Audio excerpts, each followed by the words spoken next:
Hello student, कैसे हो सब। आज हम शुरू करने वाले हैं क्लास 12th अकाउंटेंसी का चैप्टर नंबर 1 पार्टनरशिप फंडामेंटल्स। और आज का प्लान बिल्कुल सिंपल है, 1 शॉर्ट लेक्चर और पूरे चैप्टर के इम्पोर्टेंस थ्योरी टॉपिक्स एक ही क्लास में फिनिश करेंगे और एंड में सॉलिड रिवीजन भी करेंगे। तो फटाफट अपनी पेन और कॉपी निकाल लो और मेरे साथ स्टार्ट करते हैं। तो चलिए लेट्स बिगिन, शुरू करते हैं।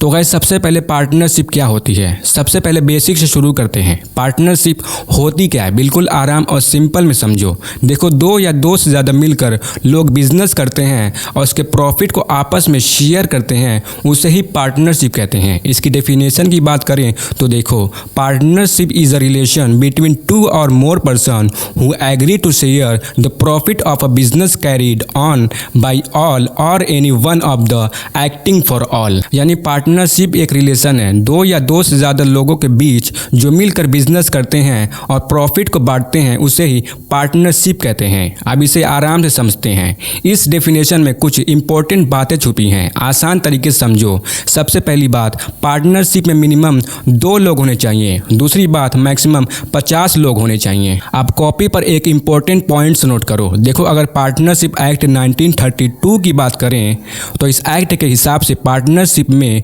मिनिमम 2 पार्टनर्स ज़रूरी हैं। और अगर मैक्सिमम पार्टनर्स की बात करें तो कंपनीज एक्ट 2013 के रूल्स के हिसाब से मैक्सिमम 50 पार्टनर्स होने चाहिए। अब यहाँ तक आपको समझ में आ गया होगा। तो अब बात करते हैं पार्टनर्स और फर्म की। मान लो 2 लोग हैं, ए और बी, ये दोनों मिलकर बिजनेस शुरू करते हैं तो ए और बी क्या कहलाएंगे, पार्टनर्स कहलाएंगे। और इनका बिजनेस क्या कहलाएगा, पार्टनरशिप फर्म। फर्म का नाम तुम कुछ भी रख सकते हो, जैसे मटका एंड झटका ट्रेडर्स। अब आते हैं एग्रीमेंट क्या होता है। देखो, इसमें एक वर्ड आता है एग्री। एग्री का मतलब क्या है, सिंपल में समझो, एक दूसरे की बात मान लेना, इसे ही एग्री कहते हैं। एग्जाम्पल से समझो, मान लो तुम्हारा दोस्त बोलता है भाई कश्मीर चलते हैं, और तुम बोलते हो हाँ भाई चलते हैं, बस यही एग्रीमेंट हो गया। और एग्रीमेंट 2 तरीके का होता है, ओरल एग्रीमेंट और रिटन एग्रीमेंट। ओरल एग्रीमेंट का मतलब होता है सिर्फ बात से एग्रीमेंट, इसमें कोई लिखित प्रूफ नहीं होता। और रिटन एग्रीमेंट में लिखित प्रूफ होता है, सब कुछ एक पेपर पर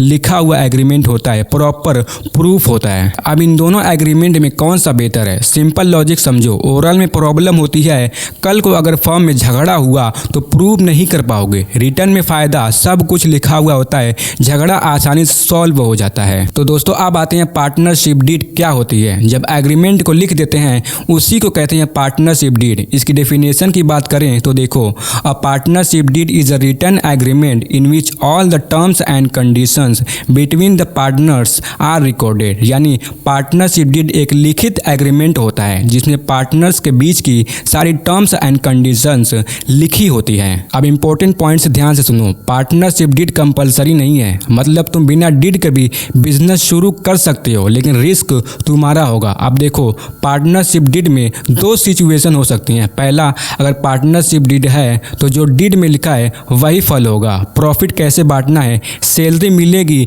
या नहीं, इंटरेस्ट मिलेगा या नहीं, सब कुछ डीड डिसाइड करेगी। अब दूसरा, अगर पार्टनरशिप डीड नहीं है तो इसमें एक इम्पोर्टेंट बात हमेशा याद रखना। देखो, अगर डीड नहीं है तो फॉलो करना पड़ेगा पार्टनरशिप एक्ट 1932 रूल 5 को। Rule 1, profit and loss equal सब पार्टनर्स में बराबर बांटा जाएगा। Rule 2, no interest on capital, capital पर कोई इंटरेस्ट नहीं। Rule 3, no interest on drawings, drawings पर कोई इंटरेस्ट नहीं। रूल 4, नो सैलरी, बोनस और कमीशन, किसी को कोई एक्स्ट्रा पेमेंट नहीं। रूल 5, इंटरेस्ट ऑन लोन, अगर पार्टनर्स लोन देता है तो उसे इंटरेस्ट मिलेगा, सिर्फ 6% पर एनम इंटरेस्ट है, इससे ज़्यादा इंटरेस्ट नहीं दे सकते। देखो, सिंपल सी एक बात याद रखना, बिना डीड के रूल सिंपल है, सब बराबर, कोई एक्स्ट्रा बेनिफिट्स नहीं, सिर्फ लोन पर 6% इंटरेस्ट मिलेगा। तो दोस्तों, इस चैप्टर के इंपॉर्टेंट थ्योरी टॉपिक्स मैंने आपको एकदम इजी तरीके से समझा दिए हैं।